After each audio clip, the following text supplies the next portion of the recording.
Hello students, इस video में हम मिसलेनियस एक्सरसाइज के सॉल्यूशंस कंटिन्यू करेंगे। पिछले वीडियो में मैंने आपको क्वेश्चन नंबर 3 तक के सॉल्यूशंस प्रोवाइड कर दिए थे। इस वीडियो में उसके आगे से कंटिन्यू होगा, यानी क्वेश्चन नंबर 4 तक।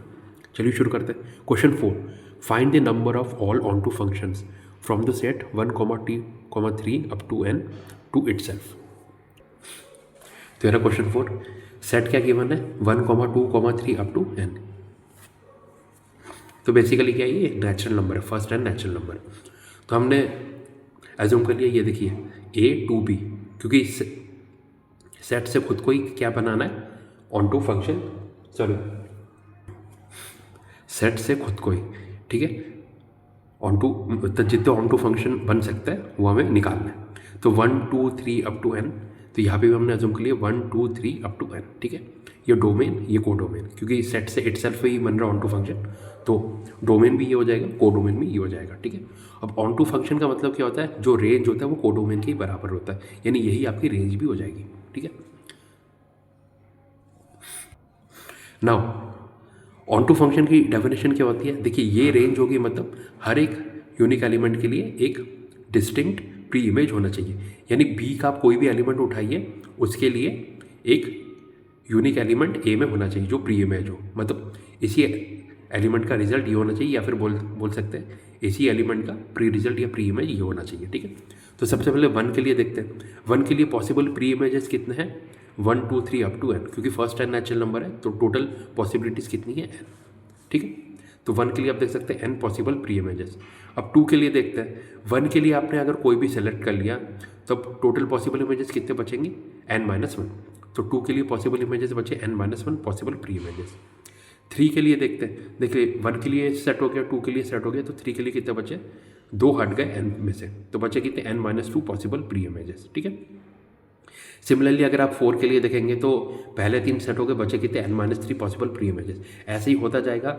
अब लास्ट में क्या बचेगा, n बचेगा, तो n के लिए कितने प्री इमेजेस बचेंगे, सिर्फ 1, क्योंकि n से पहले कितने हुए, n-1 पूरे सेट हो गए, तो n में से n-1 आप हटाएंगे तो बचता कितना है, 1। तो फाइनली n के लिए कितने पॉसिबल प्री इमेज बचे, 1, ठीक है। तो ये तो हो गए pre images. Now total number of हमें ऑन टू फंक्शन निकालना था, total number of all onto function वो कितना होगा, इन सबका आपको मल्टीप्लाई करना है, ठीक है। तो n into n-1 into n-2 into up to कहाँ तक मल्टीप्लाई होगा, 1। और ये क्या होता है, n into n-1 into n-2 up to 1, ये बेसिकली है n फैक्टोरियल। तो आपका फाइनल आंसर क्या आया है, total number of all onto functions जो हमें निकालना है सेट टू इटसेल्फ, ये क्या है, set basically first and natural numbers, इनका total number of all onto functions from set to itself कितने होंगे, यह है हमारा आंसर n फैक्टोरियल, ठीक है। फिर से मैं रिपीट कर देता हूँ, बेसिकली क्वेश्चन में क्या हुआ है, देखिए सेट से इटसेल्फ, तो डोमेन में जितने एलिमेंट है, को डोमेन में भी उतने एलिमेंट्स होंगे। डोमेन में कितने एलिमेंट्स है, फर्स्ट एंड नेचुरल नंबर, को डोमेन में भी फर्स्ट एंड नेचुरल नंबर। अब ऑन टू फंक्शन की डेफिनेशन ही ये होती है कि को डोमेन के हर एक एलिमेंट के लिए डोमेन में एक यूनिक इमेज होना चाहिए, ठीक है। तो 1 के लिए टोटल पॉसिबल यूनिक इमेजेस कितनी है, n पॉसिबल प्री इमेजेस, ठीक है। 2 के लिए कितने बचेंगी, 1 के लिए एक सेट हो गया तो n-1 possible pre images. Similarly 3 के लिए n-2 पॉसिबल प्री इमेजेस। ऐसे ही होता जाएगा। लास्ट में क्या बचा, n के लिए फाइनली कितनी पॉसिबल प्री इमेज बची, सिर्फ एक, ठीक है, 1 पॉसिबल प्री इमेज है। अब हमें total number of all onto function निकालना है, तो इनको हमें मल्टीप्लाई करना है, इनका product n into n-1 into n-2 up to कहाँ तक प्रोडक्ट होता जाएगा, 1। ये क्या है, बेसिकली n फैक्टोरियल। तो फाइनल आंसर क्या है, total number of all onto function equal to n factorial. Next question number 5, let a equal to क्या है, -1 0 1 2, b -4 -2 0 2, और f कॉमा g की डेफिनेशन क्या है, a to b functions defined by f of x equal to x² minus x belongs to a and gx equal to 2 mod of x minus 1/2, ठीक है, -1 x belongs to a, are f and g equal, justify your answer. Hint हमें given है, 1 में note that two functions f a to b and g a to b such that f of a equal to g of a for all a belongs to capital A are called equal function. मतलब basically hint में क्या given है, कोई भी दो function f a to b और g a to b सिर्फ तभी इक्वल होंगे जब आपका हर एक एलिमेंट के लिए f of a equal to g of a होगा for all a belongs to a, ठीक है, तभी उन्हें इक्वल फंक्शन बोला जाएगा। तो इस हिंट की हेल्प से आप देखेंगे एफ और जी दोनों ही ए टू बी डिफाइंड है, तो इसका मतलब जो एफ एक्स है और जी एक्स है उन दोनों के लिए एक्स बिलोंग्स टू ए हमें गिवन है, यानी एक्स की हर एक वैल्यूज़ के लिए -1 0 1 2 उसके लिए जो भी वैल्यूज़ आएगी वो सभी वैल्यूज़ इक्वल होनी चाहिए, यानी F of -1 equal to G of -1, F of 0 equal to G of 0, F of 1 equal to G of 1 और F of 2 equal to G of 2। ठीक है, हिंट की हेल्प से आप बोल सकते हैं जब चारों एलिमेंट के लिए वैल्यूज सेम आएंगी तभी एफ और जी इक्वल होंगे। तो चलिए शुरू करते हैं। क्वेश्चन 5, सेट ए क्या है -1 0 1 2, सेट बी क्या है -4 -2 0 2। एफ और जी की डेफिनेशन गिवन है ए टू बी, ए क्या है डोमेन, बी क्या है को domain, F of x equal to X square minus X, X belongs to capital है। ठीक है, तो सबसे पहले एफ ऑफ एक्स के लिए देखते हैं। अब देखिए सिर्फ इस जो एफ एक्स की डेफिनेशन है एक्स स्क्वायर माइनस एक्स, तो अगर -1 आप पुट करेंगे -1 का स्क्वायर 1 माइनस ऑफ -1 कितना हो गया 1 + 1 2, तो ये 2 आ गया। 0 की वैल्यू करेंगे 0 - 0 0, 1 की वैल्यू करेंगे 1 - 1 0 और 2 की वैल्यू रखेंगे 2 का स्क्वायर 4 - 2 2। तो एफ एक्स की बेसिकली दो ही वैल्यूज आ रही है 2, 0 जो कि बी में आ रही है। देखिए 0 और 2 बी में है। ठीक है, लेकिन फिर भी हम अलग अलग इसकी वैल्यूज निकालते हैं। एफ ऑफ -1 क्या होगा, क्योंकि हमें दो फंक्शंस पे इक्वल प्रूफ करना है तो हर एक एलिमेंट के लिए हमें सेपरेट वैल्यू निकाल के चेक करना है कि वो सेपरेट वैल्यूज इक्वल आ रही है कि नहीं। सबसे पहले -1 के लिए चेक करते हैं। एफ ऑफ -1 इक्वल टू -1 का square minus of -1 equal to 1 + 1 equal to 2। F of -1 equal to 2 आ गया। एफ ऑफ 0 इक्वल टू 0 का square minus 0 equal to 0। F of 1 equal to 1 का square -1 equal to 1 - 1 equal to 0। F of 2 equal to 2 का square -2 equal to 4 - 2 equal to 2। ठीक है, तो ये function की 4 सेपरेट वैल्यूज आ गई अलग अलग एलिमेंट के लिए। अब जी ऑफ एक्स देखते हैं। G of x equal to 2 mod of x minus 1/2 -1 x belongs to है। तो जी ऑफ -1 निकालते हैं equal to 2 mod of -1 minus 1/2 -1 equal to 2 mod of -2 minus 1/2 -1, 2 से 2 कैंसिल, तो जी ऑफ -1 कितना हो गया mod of -3 -1 equal to 3 - 1 equal to 2। तो जी ऑफ -1 इक्वल टू 2 आ गया। जी ऑफ 0 देखते हैं 2 मॉड 0 - 1/2 -1, ठीक है, इक्वल टू 2 मॉड -1/2 -1, 2 से 2 कैंसिल, तो जी ऑफ 0 कितना आ गया 1 - 1 इक्वल टू 0, क्योंकि मॉड हमेशा पॉजिटिव वैल्यू देता है, आपको पता है।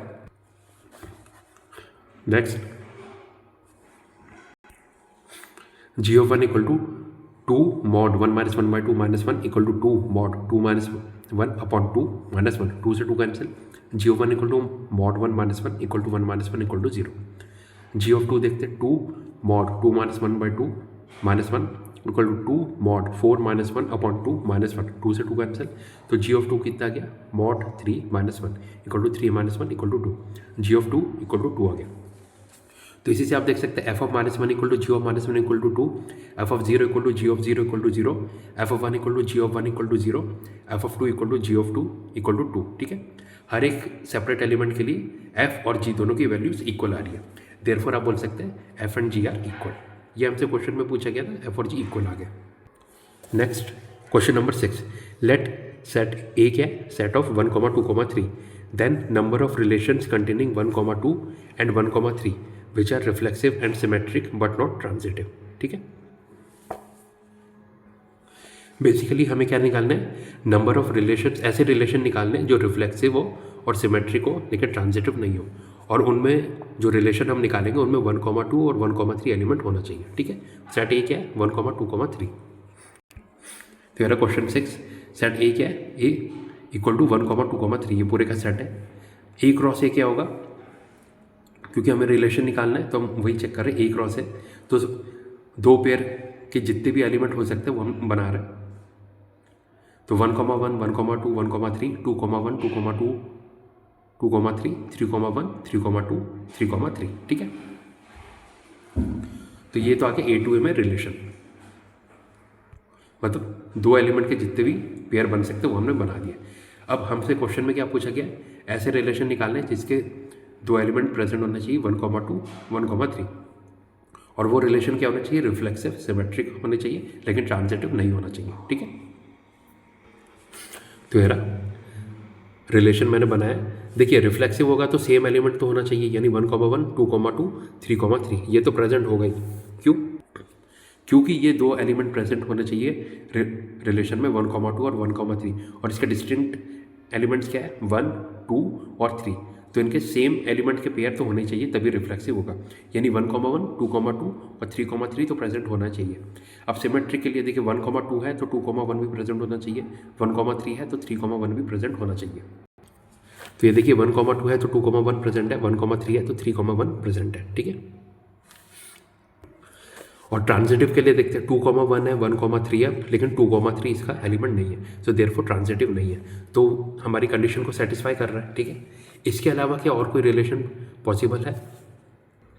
तो देखिए इसमें 1, 1 आ गया, 1, 2 आ गया, 1, 3 आ गया, ठीक है, 2, 1 आ गया, 2, 2 आ गया, 3, 1 आ गया, 3, 3 आ गया। सिर्फ दो एलिमेंट प्रेजेंट नहीं है, 2 एलिमेंट प्रेजेंट नहीं है, 2, 3 और 3, 2, ठीक है। अब क्योंकि जो रिलेशन है वो सिमेट्रिक होना चाहिए, तो अगर हमने 2, 3 उसमें पुट किया तो 3, 2 भी पुट करना ही पड़ेगा, और ये दोनों पुट करते ही हमारा ओरिजिनल ये आ जाएगा, और ये पूरा अगर सेट आ गया तो रिफ्लेक्सिव, सिमेट्रिक, ट्रांजिटिव तीनों ही हो जाएगा। लेकिन हमें ट्रांजिटिव नहीं चाहिए, इसलिए हमारा सिर्फ यही रिलेशन बन सकता है जो हमारा आया 1, 1, 2, 2, 3, 3, 1, 2, 2, 1, 1, 3, 3, 1, ठीक है। और यही सबसे छोटा रिलेशन भी बन रहा है, मतलब इससे छोटा रिलेशन बना ही नहीं सकते। तो देयरफॉर आप बोल सकते हैं आपका आंसर क्या आएगा, ऑप्शन ए, मतलब सिर्फ एक ही रिलेशन बन सकता है, ठीक है, क्योंकि ये क्या है मिनिमम एलिमेंट, सबसे छोटा रिलेशन ये बन रहा है, इससे छोटा बन ही नहीं सकता। और इससे ऊपर आप जाएंगे तो फिर जो आपका ओरिजिनल आया था A×, है वो सभी एलिमेंट्स का रिलेशन आ जाएगा, पर उसमें क्या है वो रिलेशन ट्रांजिटिव भी है, लेकिन हमें ट्रांजिटिव नहीं चाहिए। तो आपका फाइनल आंसर क्या है, देयरफॉर आंसर ए, ठीक है। तो आपसे पूछा गया था क्वेश्चन 6 में नंबर ऑफ रिलेशंस जो बन सकते हैं वो क्या है, ऑप्शन ए है 1, सिर्फ एक ही रिलेशन बन सकता है। नेक्स्ट देखते हैं क्वेश्चन 7, लेट A = 1, 2, 3, ठीक है। The number of equivalence relations containing 1, 2 is. इस बार हमसे क्या पूछा गया है कि हमें वो सभी रिलेशन बताने जो इक्विवेलेंस हो और उनमें 1, 2 एलिमेंट होना चाहिए। अब देखिए क्वेश्चन 7 देखते हैं। इक्विवेलेंस आपको डेफिनेशन पता है, रिफ्लेक्सिव होना चाहिए, सिमेट्रिक होना चाहिए, ट्रांजिटिव होना चाहिए, और रिलेशन में क्या होना चाहिए, एलिमेंट 1, 2 प्रेजेंट होना चाहिए। ए क्या है 1, 2, 3, तो A×A के सभी एलिमेंट हम लिखते हैं जैसे पिछले क्वेश्चन में लिखा था 1, 1, 1, 2, 1, 3, 2, 1, 2, 2, 2, 3, 3, 1, 3, 2, 3, 3, ठीक है। A to A ये रिलेशन बन गए। अब सबसे पहले पहला रिलेशन बनाते हैं, हमें ऐसा रिलेशन चाहिए जो इक्विवेलेंस यानी रिफ्लेक्सिव, सिमेट्रिक, ट्रांजिटिव, और उसमें 1, 2 होना चाहिए। अब देखिए 1, 2 है तो 1, 1 और 2, 2 होना चाहिए तभी रिफ्लेक्सिव होगा, ठीक है। तो 1, 1 हो गया, 2, 2 हो गया, और क्योंकि सिमेट्रिक है तो 1, 2 और 2, 1 भी उसका पार्ट होगा, क्योंकि 1, 2 पार्ट है तो 2, 1 होगा ही, तभी क्या होगा, सिमेट्रिक होगा। और उसके आगे देखते हैं 3, 3 भी इसका पार्ट होना चाहिए। क्यों? क्योंकि ए के सभी एलिमेंट्स क्या है 1, 2, 3, तो 1, 1, 2, 2, 3, 3, जब तीनों ही रिलेशन के पार्ट होंगे तभी जाके जो रिलेशन होगा वो क्या होगा, रिफ्लेक्सिव होगा, ठीक है। तो रिलेशन, पहले रिलेशन के पार्ट के आगे 1, 1, 2, 2, 3, 3, 1, 2, 2, 1, ठीक है। देखिए 1, 2 और 2, 1 इसका पार्ट है यानी सिमेट्रिक तो हो ही गया है। और ट्रांजिटिव के लिए चेक करते हैं 1, 1 इसका पार्ट है, 1, 2 इसका पार्ट है, तो 1, 2 भी इसका पार्ट हो गया, ठीक है। 1, 2 इसका पार्ट है, 2, 1 इसका पार्ट है, तो 1, 1 भी इसका पार्ट हो गया, ठीक है। सिमिलरली देखते हैं 2, 1 इसका पार्ट है, 2, 1 इसका पार्ट है, तो 2, 1 भी इसका पार्ट हो गया, ठीक है। 2, 1 इस रिलेशन का पार्ट है, 1, 2 इसका पार्ट है, तो 2, 2 रिलेशन का पार्ट है।